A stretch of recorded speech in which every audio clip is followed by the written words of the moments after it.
My name is Vanessa Cole. I am 34 years old. This morning, at 7:12 a.m., my mother was standing outside my apartment door in the rain, mascara running down both cheeks, holding a single folded piece of paper against her chest like it could keep her warm. I did not open the door right away. I stood on the other side of it, coffee in hand, and I watched her through the peephole for almost a full minute. 7 months ago, this woman stood inside my boyfriend's apartment in a dress 2 sizes too tight for a Tuesday afternoon and told him, and I quote, "If you ever get bored with my daughter, you know I'd treat you better." 7 months. That's how long I stayed quiet. 7 months of smiling at Sunday dinners. 7 months of, "How's work, sweetheart?" 7 months of watching her pour wine like nothing had happened, like I hadn't heard every word of it from Marcus himself, standing in his kitchen, hands shaking, telling me what my own mother had said to him with the door half closed and her lipstick freshly reapplied. She thought silence meant surrender. She thought I'd let it go the way I always let things go. She had no idea what I'd been building behind that silence.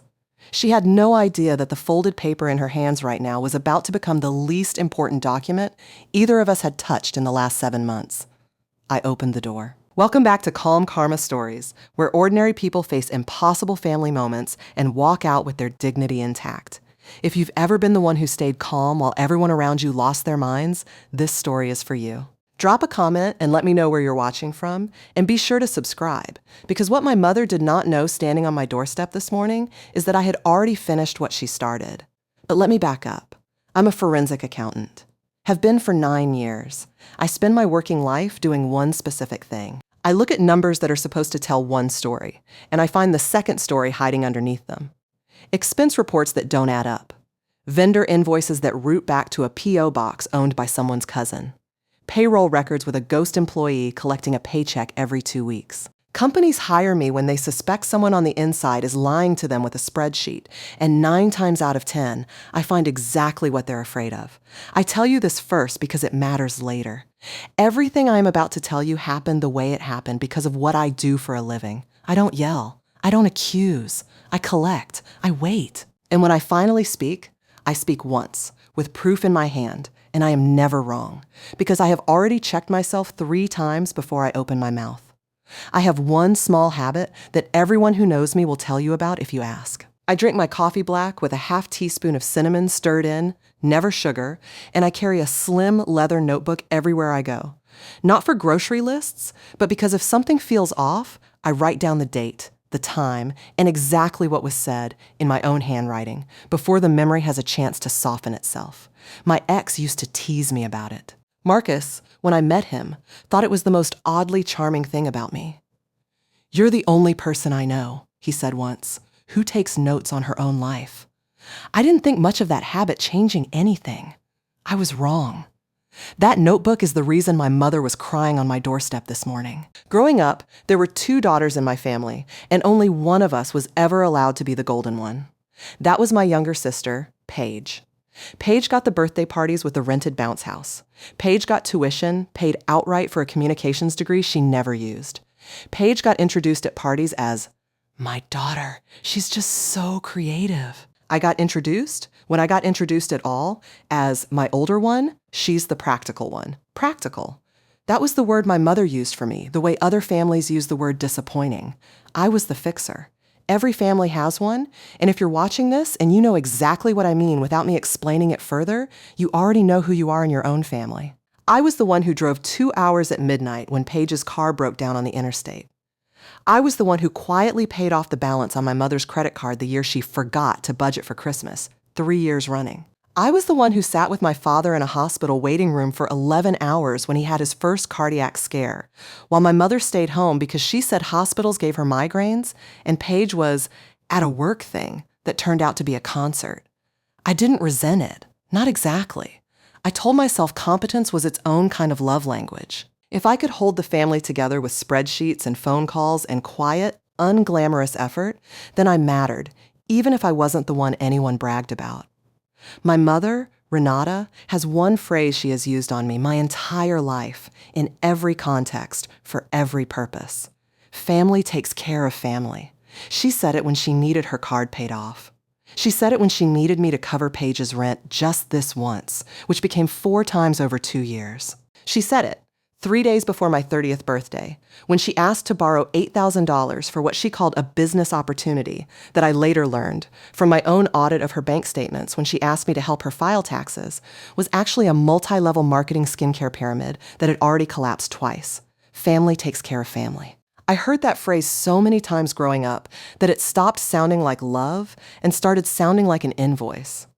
Here's the part that's hard to admit. I knew, on some level, long before the incident with Marcus, that my mother did not see me as someone worth protecting. She saw me as infrastructure. I was the load-bearing wall of the family. Nobody thanks a wall. They just lean on it and assume it will hold. The first real crack came 4 years ago, when I was engaged to a man named Dominic. My mother liked Dominic. She liked him a lot, actually. A little too much, in a way I chalked up at the time to her just being a warm, affectionate person, the kind of mother-in-law who hugs too long and compliments too often.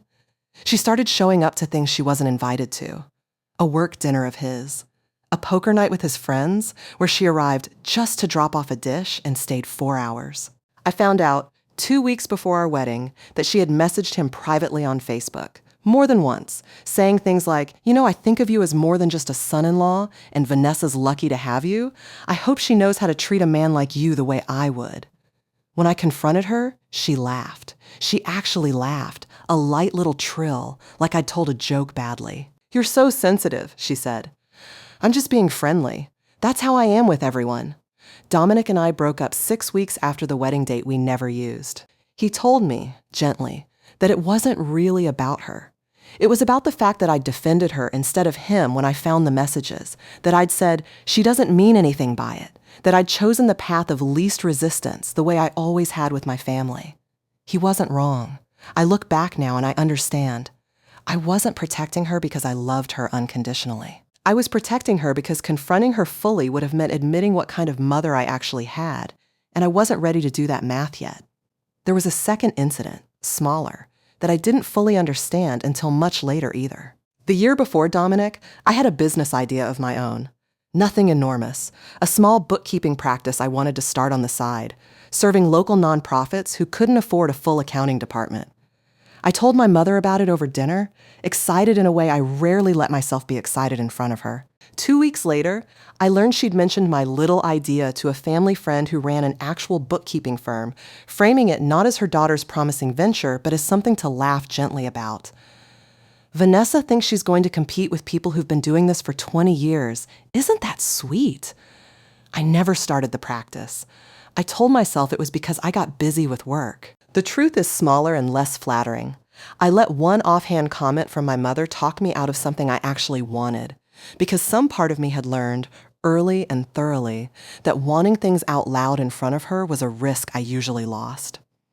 I want you to hold on to both of those memories, because they're going to matter later.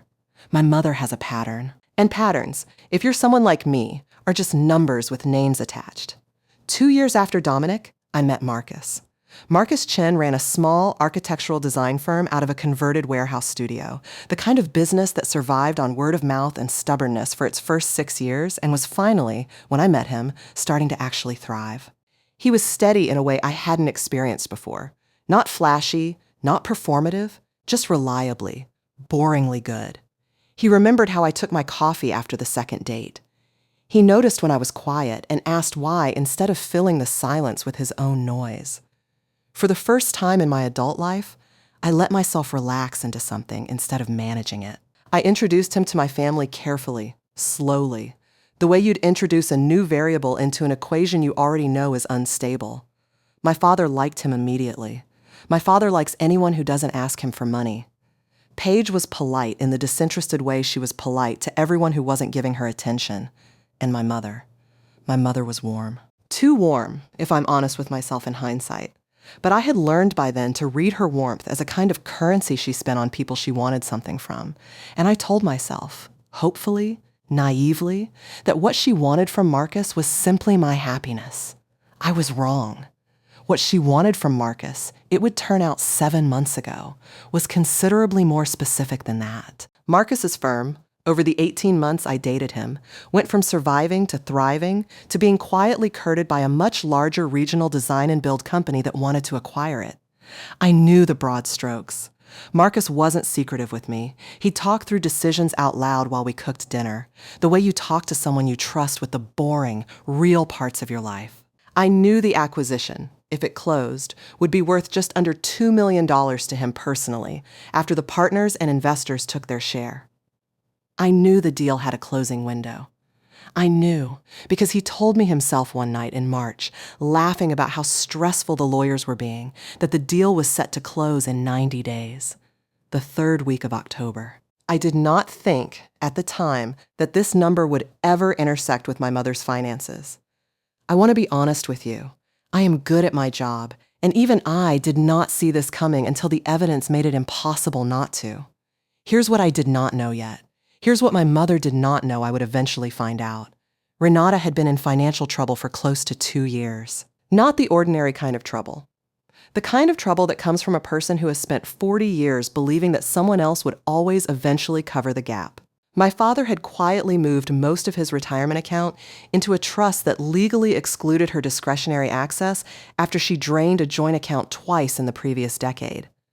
Something I only learned much later, when all of this was already unraveling and my father, ashamed, finally told me the truth about their marriage's finances. My mother had 2 maxed credit cards, a defaulted personal loan from the collapsed skincare venture, and, as I would later find in black and white, a certified letter from a collections attorney threatening to garnish wages she didn't currently have, because she'd quietly stopped working 2 years prior and told the family she was consulting.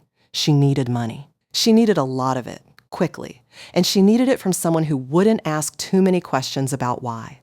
She decided that someone was going to be Marcus. I don't say this to you as speculation. I say it because I found the documents. But we'll get there. Let me walk you through it the way I lived it, because the order matters. It started small, the way these things always do. A lunch invitation from my mother to Marcus. Just the 2 of us. I want to get to know my future son-in-law better, which she framed to me as sweet, and I framed to myself, at the time, as sweet too, because I still wanted to believe that. Marcus mentioned it after the fact, almost as an aside. Your mom's really something. She asked me all these questions about the firm, like real detailed stuff, cap tables and equity splits. I didn't know she was into business. I laughed it off. I told him she used to dabble in finance, which wasn't exactly a lie. It just wasn't exactly the truth either. 3 weeks later, she asked him, casually, over a family dinner, in front of everyone, so that saying no would look rude, if he'd ever consider bringing on an external consultant for the transition period during the acquisition. I know people, she said. I have contacts from my consulting years. It could really smooth things over for you. Marcus, being a decent, trusting person who had no reason yet to distrust my mother, said he'd think about it. I remember writing that down in my notebook that night. Not because I suspected fraud yet, because something about the phrasing.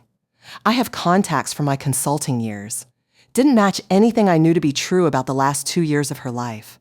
I'm an auditor. Inconsistent phrasing is my tripwire. 2 months before the incident at his apartment, my mother asked me, out of nowhere, for Marcus's business email address, saying she wanted to send him some resources for the transition. I gave it to her. I want to be honest about that. I gave it to her because at that point in my life, I still gave my mother the benefit of the doubt as a kind of reflex, the way you flinch before you've even registered the sound that startled you. What she actually sent him, I would learn much later, was a formal-looking 1-page proposal on letterhead she'd designed herself, Cole Strategic Consulting, offering transition advisory services during the acquisition for a flat fee of $45,000, payable upon signing, with a follow-up performance bonus of another $25,000 contingent on the deal closing successfully. Marcus, to his credit, didn't sign it. He told me later he'd found it strange, unprofessional, and had quietly set it aside, planning to let it go without making it into a whole family conflict, because he liked me and didn't want to start a war with my mother over what he assumed was an awkward overstep. He didn't tell me about the proposal at the time. He was protecting me from it, the same way I'd once protected my mother from Dominic. I understand that now. I didn't understand it then, and for a while, it made me angry at him too, before I understood the full shape of what she'd actually attempted. In between the proposal and the apartment visit, there was a third contact I only pieced together later, one that at the time seemed harmless enough that neither Marcus nor I thought to mention it to each other. My mother had started liking and commenting on every single post from the firm's business social media account. Nothing unusual on its own. Plenty of family members follow a partner's company page. But she'd also, I discovered going back through the account's message requests folder with Marcus's permission, sent a direct message to the firm's official account, separate from her personal one, introducing herself as Renata, Vanessa's mother, and an experienced business consultant, and asking whether the firm ever took on outside advisors for high-stakes transitions like this one. The message had been sent to the general inbox, never opened by anyone but an intern who screened it, thought it looked like spam, and archived it without a second thought. It sat there, unnoticed, time-stamped, for months, until I asked Marcus to have his office manager pull the full message archive as part of what I was building. That single unopened message closed a gap in the timeline I hadn't been sure I could prove. It meant her interest in the acquisition specifically, not just in Marcus generally, went back even further than the consulting proposal itself. I remember the particular quality of dread that came with finding that message. Up to that point, some small, stubborn part of me had still been holding out room for an innocent explanation. A mother who'd overstepped once, badly, in a single moment of poor judgment I could eventually forgive as an aberration. The message to the firm's general inbox took that room away entirely. This wasn't one bad afternoon. This was a woman running a slow, patient, multi-angle campaign, testing doors one at a time to see which one would open, and simply happening to try the personal one last, after the professional ones had already failed her. Here's the part that's hard to admit, twice over. My mother's plan, as I would reconstruct it later from bank records, timestamps, and a search history I am not proud of accessing, but do not regret accessing, was never really about the $45,000 consulting fee. That was the opening bid. The real target was access.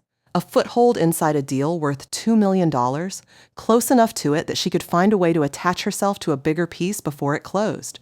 She had researched the acquisition. She had looked up the acquiring company's public filings.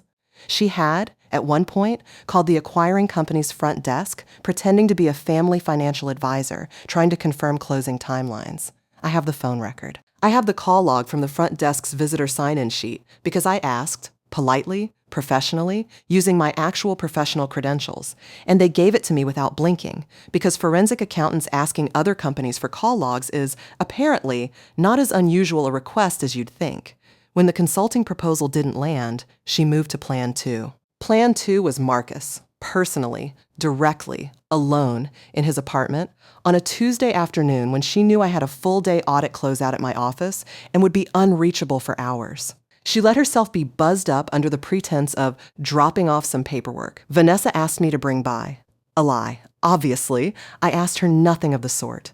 Wearing, in Marcus's own later description to me, a dress he'd only ever seen her wear to my cousin's wedding 2 summers before, low-cut, tight, entirely wrong for a casual Tuesday drop-off. She stayed 40 minutes. Marcus, uncomfortable almost immediately, tried to keep things professional, offered her water, stood near the door instead of sitting down, the small defensive choreography of someone who senses something is wrong before they can name it. She pivoted the conversation, he told me, from the consulting proposal, which she brought up again, pushing harder this time, saying she could make things very easy for him during the transition, to something more personal. She asked about our relationship. She asked, and I'm going to say this plainly because there's no softening it that makes it less true, whether he was really happy with me, whether he ever felt like he was settling, whether he'd ever been with a woman who really understood ambition. And then she said it. Standing near his door, close enough that he told me he actually took a step back. If you ever get bored with my daughter, you know I'd treat you better. He told her to leave.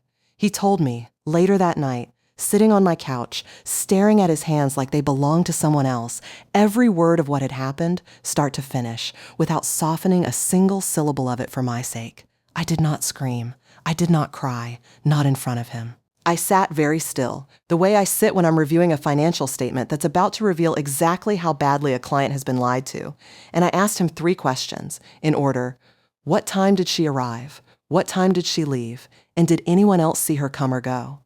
He didn't understand yet why those were the first questions I asked. He understands now. I called my mother the next morning. I did not scream then either. I asked her, directly, if what Marcus told me was true. She smirked. I could hear it in her voice, that particular tone she gets when she thinks she's already won an argument you haven't finished having. "You're overreacting," she said. "I was just testing him. I wanted to see if he was loyal to you. You should be thanking me." I said nothing back. I said, "Okay," and I hung up. That was 7 months ago. That was the last time my mother heard my voice raise even slightly, and it didn't raise at all. It just went flat, the way it goes when I've stopped negotiating and started documenting. Here's what she didn't know. That same night, after I hung up the phone, I opened my leather notebook, and on a fresh page, I wrote a single line at the top, Renata Cole. Timeline. Underneath it, I wrote the date, and beneath that, everything I could remember, in order, going back to the lunch invitation 3 months earlier. I want to explain something to you, if you've never done forensic work, about why silence is a tool and not a surrender.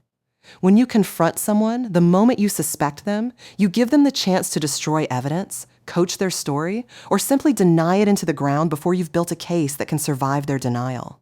Every good auditor knows the same rule. You never tip your hand until the file is complete. I had built entire fraud cases against corporate executives who were far more careful than my mother. I knew exactly how to do this. I had just never imagined I'd need to do it to my own family. So I stayed quiet. And for 7 months, while my mother believed she'd successfully talked her way out of consequences with a smirk and the phrase, "You're overreacting," I built a file. Stay with me here, because this is the part where it gets specific. And I promise you, the specifics are the entire point. Subscribe now if you haven't, because what happens over these 7 months, and especially what happens on the day the trap finally closes, is the reason this story exists at all. I also want to tell you about the week I almost gave up on the whole thing, because I think honesty matters more than making myself sound relentless from start to finish. 4 months in, exhausted from carrying a double life. Competent daughter at Sunday dinners, quiet investigator every other hour of the week. I told Marcus I was thinking about just confronting her directly, dropping the documentation, ending the slow burn because it was costing me more than it seemed to be costing her. He didn't talk me out of it. He asked me one question instead. If you confront her now, with what you have, what happens? I sat with that for a long time. The honest answer was nothing. A denial, a smirk, maybe tears if I pushed hard enough, and then, within a season, the exact same pattern resuming under a different name, the way it always had with Dominic, with the skincare company, with every apology that came with no actual change attached to it. That conversation was the moment I understood the difference between wanting relief and wanting resolution. I wasn't ready to trade one for the other. That was also the week I brought in a second set of eyes. Elena recommended a licensed private investigator she'd worked with on prior cases, a methodical, unhurried man named Roland Ferris, who specialized in financial background verification. The kind of work that mostly involves public records, business registries, and a great deal of patient cross-referencing, not the dramatic surveillance people picture when they hear the word investigator. I hired him for one specific task: formally confirm, through the state's business registry, that Cole Strategic Consulting did not exist as a licensed entity, and produce a notarized report I could hand to an attorney without anyone being able to later claim I'd fabricated the finding myself. It cost me $1,100 and took him 4 days. That notarized report became, quietly, the single most important document in the entire file, because it meant nothing I presented later could be waved away as my word against hers. It was now the state's word against hers. The first thing I did was request Marcus's copy of the consulting proposal. He still had it, unsigned, sitting in a folder he'd never deleted because some instinct in him told him to keep it. That was document 1. A 1-page letterhead proposal from Cole Strategic Consulting, an entity, I would soon discover, that did not legally exist. No business license, no registration with the state, no EIN, nothing. My mother had invented a company on a Word document to try to extract $45,000 from my boyfriend. The second thing I did, over the following weeks, using access I had as the person who'd helped her file her taxes for the past 3 years, access she'd given me herself, back when she needed my help and not my silence, was quietly review her financial trail. I want to be clear about something. I did not hack anything. I did not access anything I wasn't already authorized to see through prior. Legitimate permission she had granted me as her tax preparer, permission she never formally revoked. Everything I found through records I was already legally entitled to review. What I found was a woman drowning. 2 credit cards near their limits. A defaulted loan from the collapsed skincare company, now in collections, the balance north of $11,000. And, buried in a folder of old emails she'd forwarded to me 2 years earlier when she'd asked for my help disputing a card charge, the collections attorney's letter. The one threatening wage garnishment dated 14 months before the incident at Marcus's apartment. She had known she was in serious trouble for well over a year before she ever set foot in his building. The third document took longer to find, and it's the one that changed the entire shape of what I was building. Marcus, going through his business email archive at my quiet, careful request. I asked him to look. I didn't tell him fully why yet. I just asked him to trust me. Found a second email from my mother, sent 9 days after the consulting proposal was ignored, using a different tone entirely.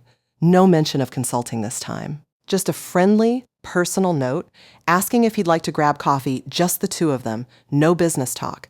I feel like we didn't get to really connect. Time-stamped, in his inbox, saved automatically, permanent, unforgeable. That email was sent 6 days before she showed up at his apartment in the tight dress. That is what premeditation looks like on paper. Not a woman who impulsively said something regrettable in a moment of poor judgment. A woman who tried a business angle, got rejected, and pivoted, deliberately, in writing, with a paper trail, to a personal angle instead, 6 days before executing it in person.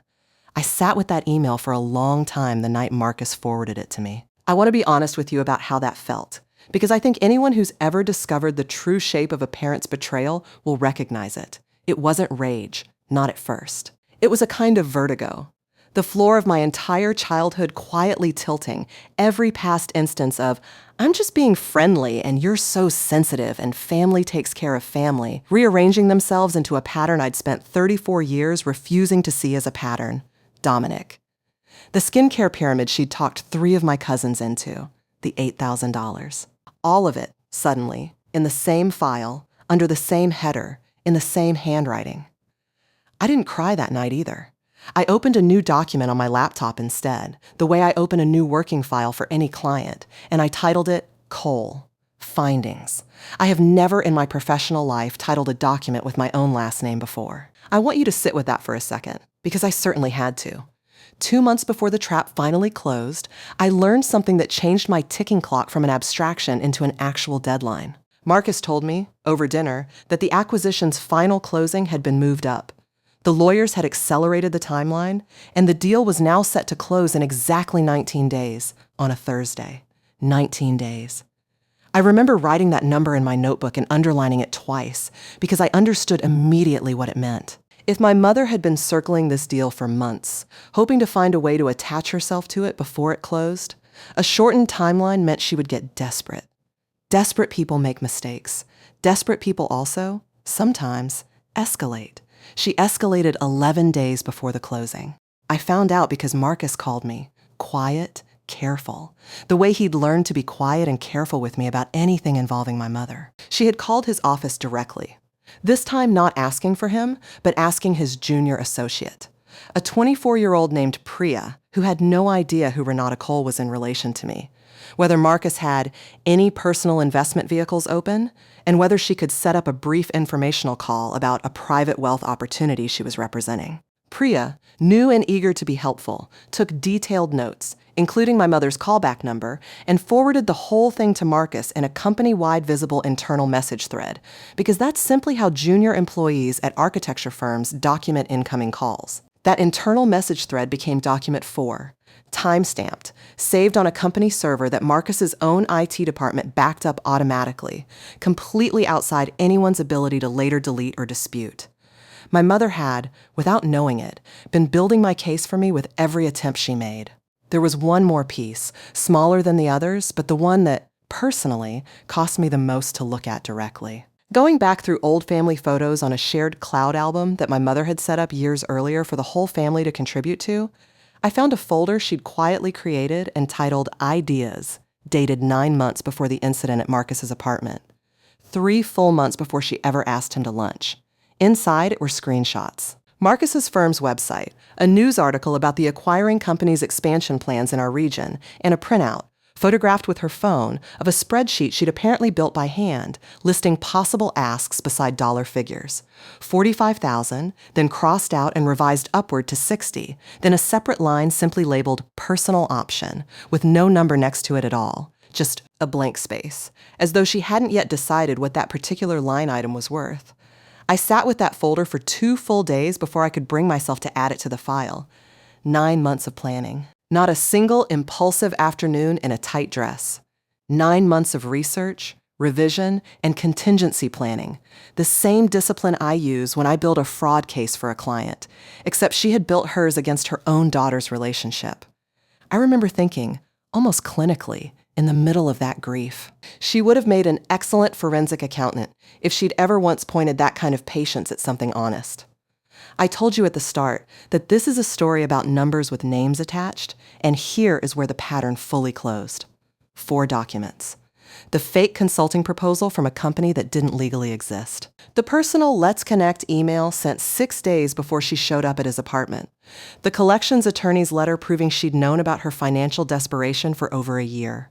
And the internal message thread proving that even after the confrontation, even after I'd gone silent, even after she told me she'd only been testing him, she had continued, actively, to pursue financial access to Marcus and his deal.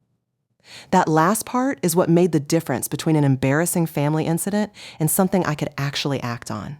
She hadn't stopped. She'd escalated. And she'd done it 11 days before a $2 million deal was set to close, which meant she was, in effect, still actively trying to insert herself into my boyfriend's finances while smiling at me over Sunday dinner and calling me sensitive for being upset about it. I want to pause here and be honest about something, because I think it matters for anyone watching this who's in a similar position with their own family. I did not build this file because I wanted revenge.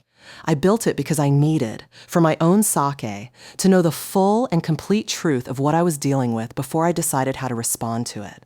Revenge is emotional, and it burns out. What I wanted was something quieter and more permanent. I wanted my mother to face a version of consequences that couldn't be smirked away, that couldn't be reframed as me overreacting, that existed independently of whether she chose to feel sorry about it. So I made 3 calls. The first call was to an attorney I'd worked with professionally on 2 prior fraud cases. A woman named Elena Brandt, who specializes in financial exploitation and elder-adjacent fraud cases, though my mother, at 59, wasn't elderly. Elena's practice also covers what the law refers to more broadly as fraudulent misrepresentation and attempted extraction of funds under false pretenses. I laid out everything. The fake company letterhead, the unlicensed, unregistered Cole Strategic Consulting, the proposal seeking $45,000 for services that didn't exist from an entity that didn't legally exist. Elena told me, flatly, that if my mother had actually gotten Marcus to sign that proposal and pay the fee, it would have constituted straightforward fraud.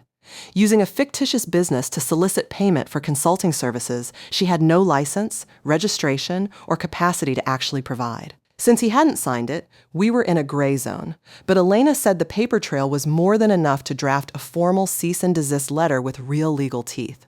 The kind that gets forwarded to a person's own attorney and makes them understand immediately that this is no longer a family disagreement. It's a documented legal matter with a case number waiting to be assigned if it happens again. The second call was to the acquiring company's compliance office, not to accuse anyone of wrongdoing, but simply to formally flag, on the record, that an unauthorized third party had attempted to solicit information about the deal's closing timeline from their front desk under false pretenses, posing as a family financial advisor. Corporate compliance offices take this kind of thing seriously, because deals worth millions of dollars are exactly the kind of thing bad actors try to exploit during the vulnerable window before closing. They logged it. They added a formal note to the deal file. They thanked me for flagging it and told me, if anyone attempted contact again, to notify them immediately, because at that point, it would move from a documented concern to active interference with a corporate transaction, a much more serious category entirely. The third call was to my mother. I called her 9 days before the deal was set to close, on a Sunday afternoon, and I asked her to come to my apartment that evening, alone, no page, no explanations over the phone. She agreed immediately, brightly, the way you agree to something when you think you're finally being forgiven. I could hear it in her voice. She thought this was the reconciliation call. She thought 7 months of my silence had finally worn down into surrender, the way it always had before. She had no idea what was waiting for her. I need to tell you something about what those 7 months of silence actually cost me, because I don't want you to think this was easy, or that competence means the absence of feeling. There were nights I sat on my kitchen floor with my back against the cabinets, notebook open on my knees, and I cried the kind of crying that doesn't make noise, the kind you do when you're grieving a version of your mother you'd spent your whole life hoping still existed underneath the version that kept disappointing you. I loved Marcus. I was terrified, some nights, that this whole ordeal would break something between us that couldn't be repaired, that he'd look at me and see, underneath the calm forensic accountant, a woman who came from the kind of family that does this. He never did. He held that fear with me instead of running from it, which is its own kind of quiet evidence, if you're looking for it, about who deserves your trust. The evening she arrived, I had already asked Marcus to be there. I had already asked my father to be there, separately, without telling him fully why, only that it was important and that I needed him. I had already asked Elena, my attorney, to be present, not as a courtroom performance, but because some conversations need a witness with actual legal standing in the room, someone whose presence alone changes the temperature of what's about to be said. My mother walked in wearing a soft cream sweater, no makeup beyond the basics, the picture of a woman who had rehearsed looking humble. She saw Elena first, and her face changed, just slightly, the way a poker player's face changes when the river card isn't the one they were hoping for. "Who is this?" she asked, still trying for light. "This is my attorney," I said. "Sit down, Mom," she sat. I want you to picture this the way it actually happened, because there was no shouting in this room, not from me, not from anyone. I set 4 folders on the coffee table between us, one at a time, and I spoke the way I speak in every closeout meeting I've ever run for a client who's been embezzling from their own company. Level. Specific. Unhurried. "This is the consulting proposal you sent Marcus in July," I said, sliding the first folder toward her. "From a company called Cole Strategic Consulting. I checked with the Secretary of State's business registry. That company does not exist. It has never existed. You solicited $45,000 for services from an entity you invented on a Word document." She opened her mouth. I kept going, because I had learned, over 9 years of professional experience, that the moment you let someone interrupt you mid-evidence, they find the crack to climb through. "This is the email you sent 6 days before you went to his apartment," I said, sliding the second folder over. 9 days after the consulting proposal was ignored. Asking him to coffee, alone, no business talk. In writing, time-stamped, her face had gone very still. "This is the collections letter from your defaulted loan," I said, sliding the third folder over. "Dated 14 months before you ever set foot in Marcus's apartment. You knew exactly how much trouble you were in a full year before any of this happened." She started to cry then.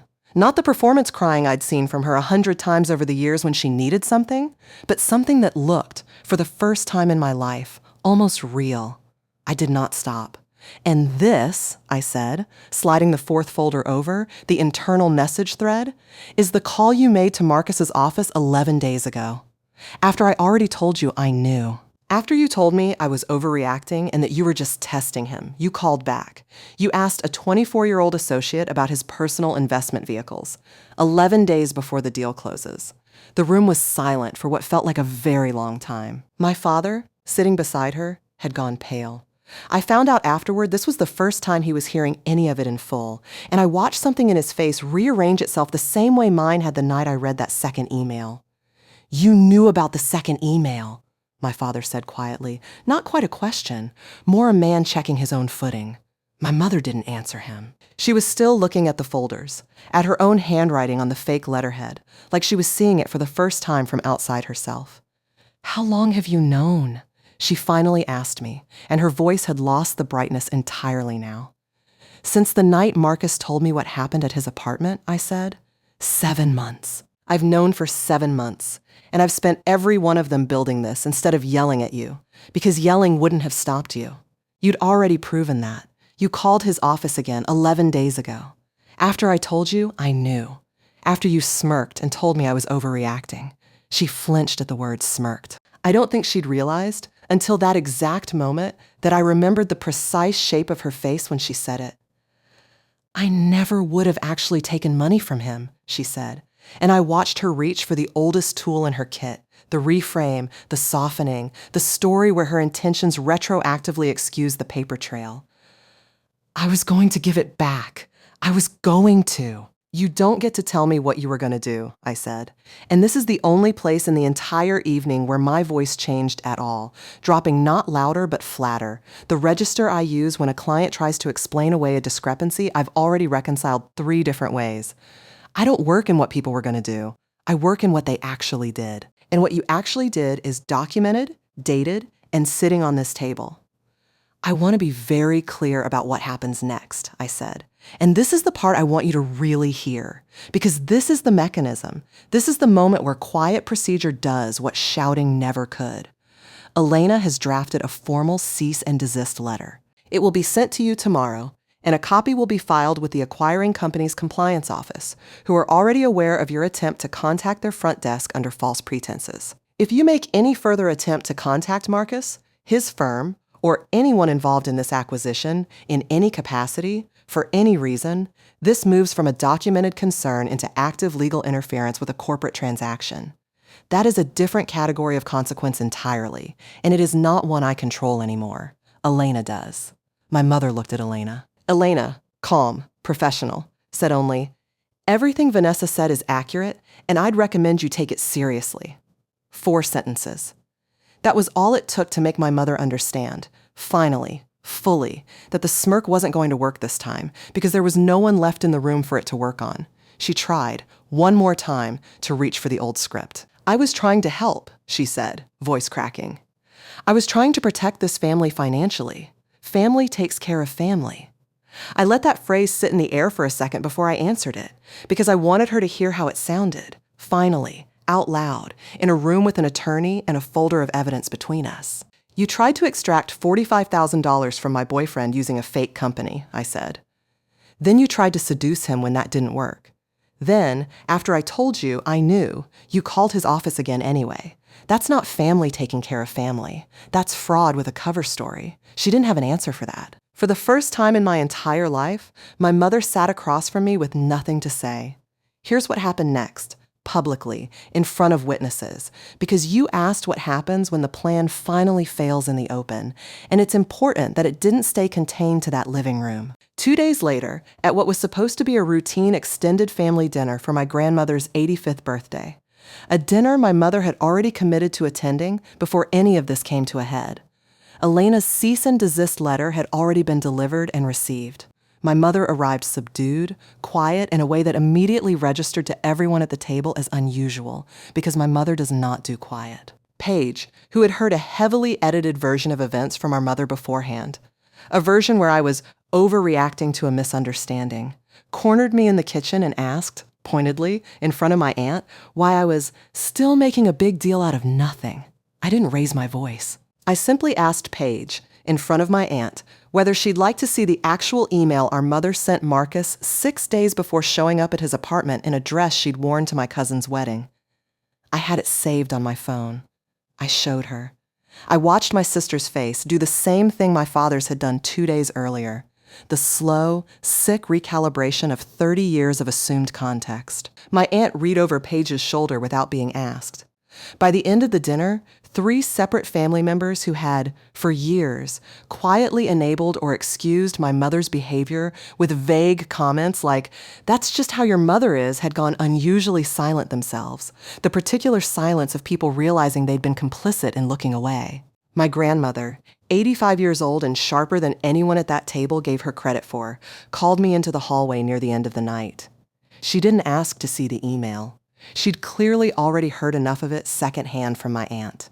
She just held both my hands for a moment, the way she used to when I was small and had done something she was proud of, but didn't yet have the words to explain why.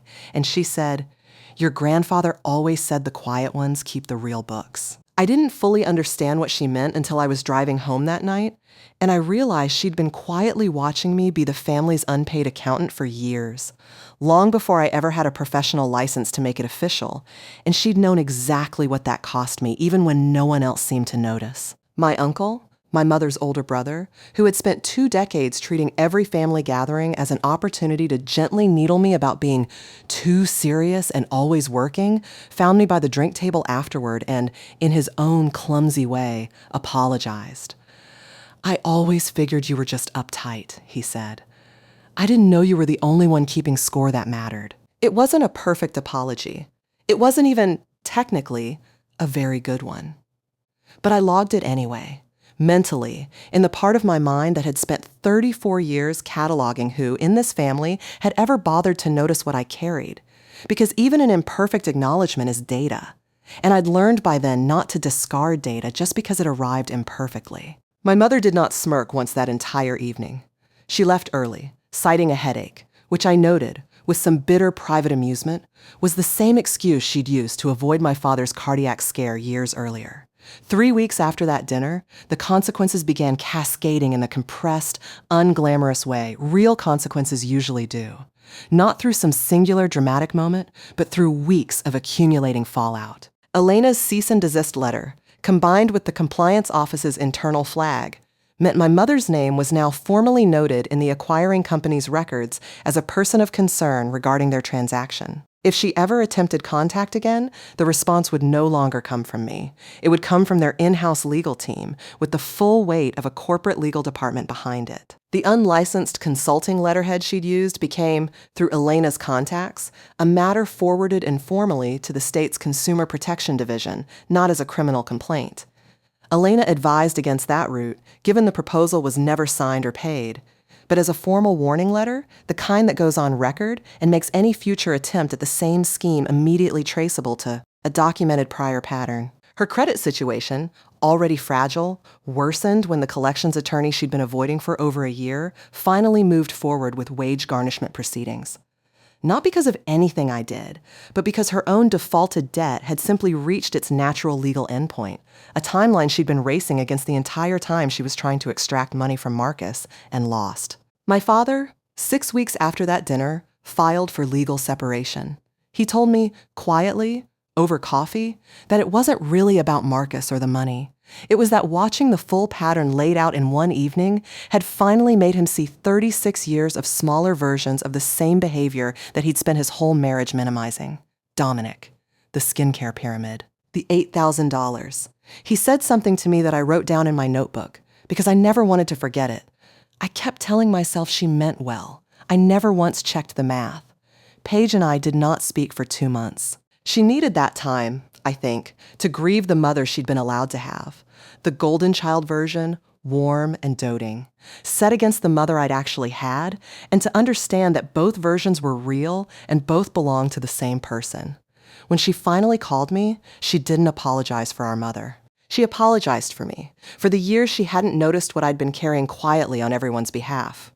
There were smaller cascades, too, the kind nobody puts in a headline, but that add up over a season. My mother's part-time volunteer position at the community center, the one she'd used, for years, as evidence at every family gathering that she was still so involved, still so giving, quietly ended when the center's board, made up largely of people who also knew my father, heard enough of the separation through the usual channels of a small social circle that they didn't renew her seasonal role. She wasn't fired, exactly.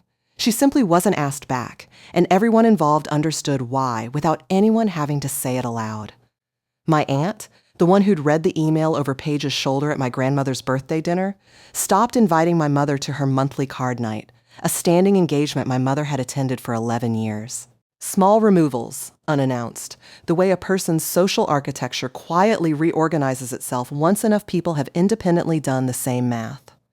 The financial consequences were the least dramatic and the most permanent. Elena's contact at the state's Consumer Protection Division confirmed, 8 weeks later, that the formal warning letter had been entered into the record permanently attached to my mother's name, meaning any future attempt to operate an unlicensed consulting entity, however small, would be flagged immediately as a repeat pattern rather than a first offense. The wage garnishment proceedings moved forward on their own legal timeline, entirely independent of anything I'd done, and by the time 4 months had passed, roughly a quarter of whatever income she managed to bring in from a part-time retail job she'd finally, reluctantly taken was being redirected automatically to the collections attorney every pay period. She never mentioned the job to me directly.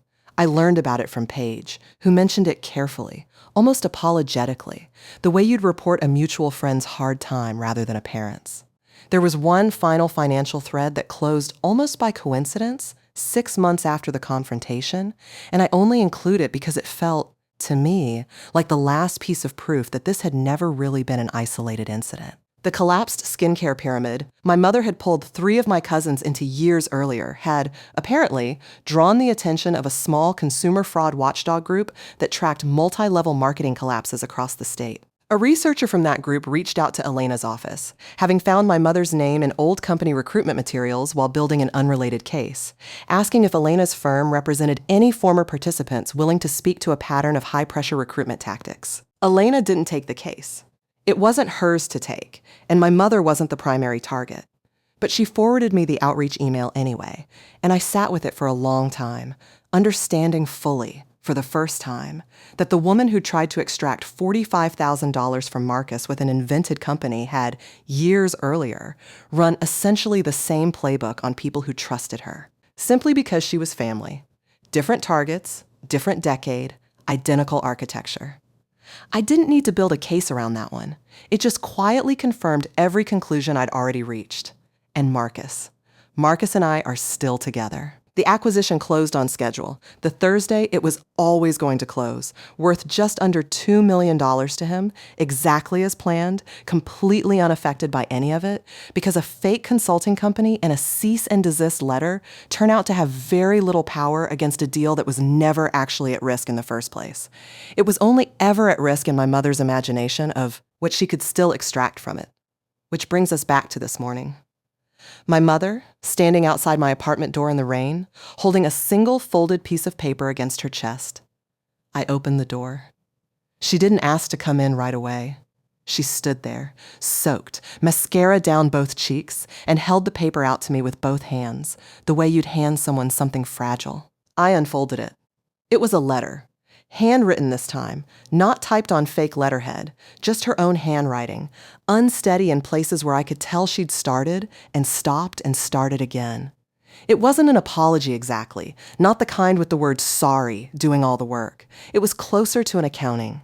She'd written out, in her own hand, every instance she could remember of putting her own needs ahead of mine, going back to the year I turned 12. It wasn't complete. There were things missing that I knew belonged on that list. Dominic barely mentioned, the $8,000 not on it at all.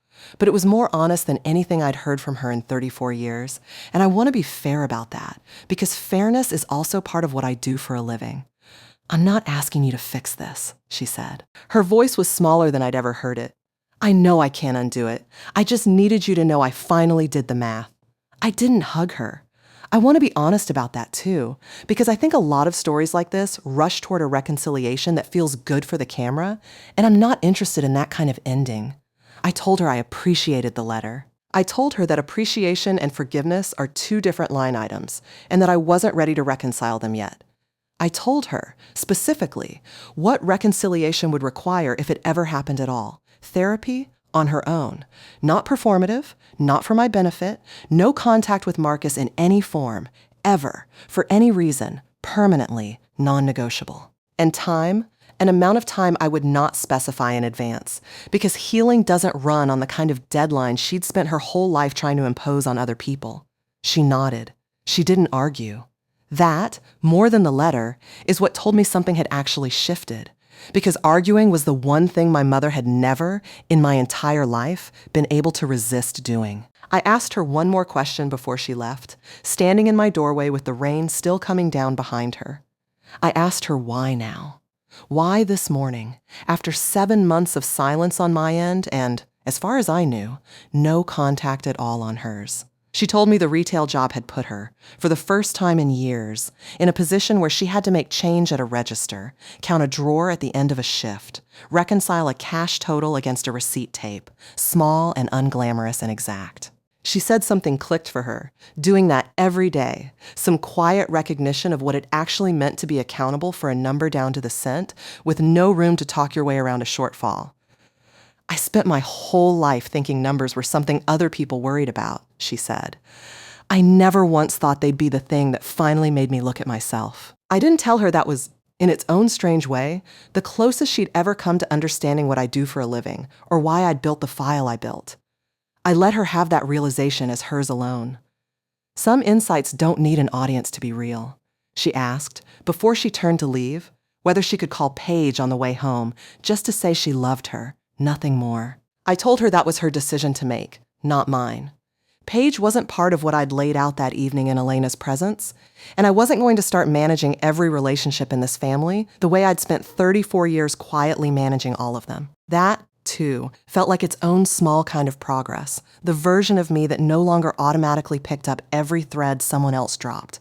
I closed the door gently after she left. I made another cup of coffee, black, half a teaspoon of cinnamon, and I sat at my kitchen table, and for the first time in 7 months, I let myself feel the whole weight of it at once, instead of parceling it out in small, manageable, forensic increments. Here's what I learned, and I want to say this directly to you, because I think it's the reason stories like mine resonate with people who spend their lives quietly, holding everyone else together.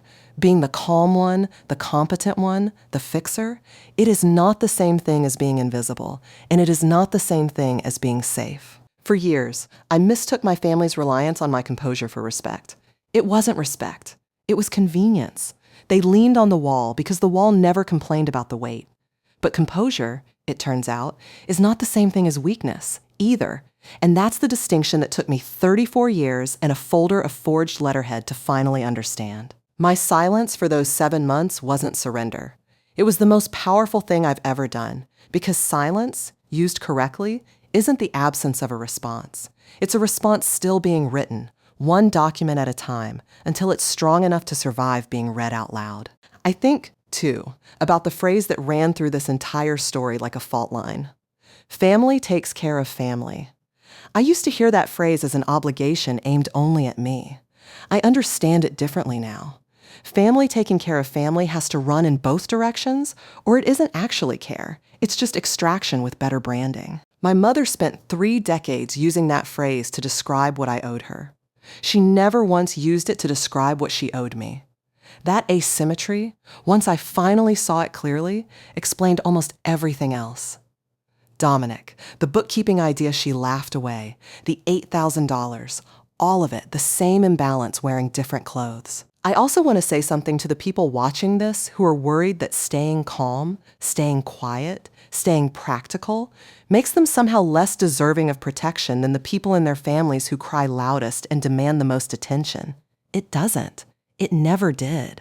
The version of me that used to believe silence meant I didn't matter enough to defend was wrong about that, and I wish someone had told me sooner that the two things, being calm and being taken seriously, are not actually in competition with each other. They never were.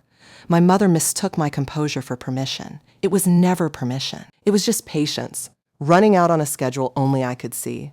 And I want to say one more thing, gently, to anyone in the middle of building their own version of this file right now, wherever you are in that process. It is allowed to take months. It is allowed to hurt while you're doing it. You do not owe anyone, not your family, not even yourself, a fast resolution just because staying quiet is uncomfortable. The discomfort is not a sign you're doing it wrong. It's the cost of doing it right. If you are the fixer in your family, if you are the one who gets called practical instead of loved, the one who's expected to show up with the spreadsheet and the solution and never the feelings, I want you to hear this clearly. Your calm is not proof that nothing happened to you. It's proof of exactly how much you've learned to carry without dropping it. And you are allowed, when the moment finally comes, to set every bit of it down on the table at once, in order, one folder at a time, and let the people who benefited from your silence finally look at what it cost. That's what happened at my kitchen table this morning. That's what happens, I think, in every family eventually, if you're patient enough and honest enough and willing to keep the receipts. If this story meant something to you, I'd love to hear which part hit hardest. Drop it in the comments. I read every single one. Share this with someone who's always been the fixer in their own family. They'll know exactly why. And if you haven't yet, subscribe, because there are more stories like this one coming. And I promise you, every single one of them started exactly the way this one did. quietly and with someone deciding they were done being underestimated. I'll see you in the next one.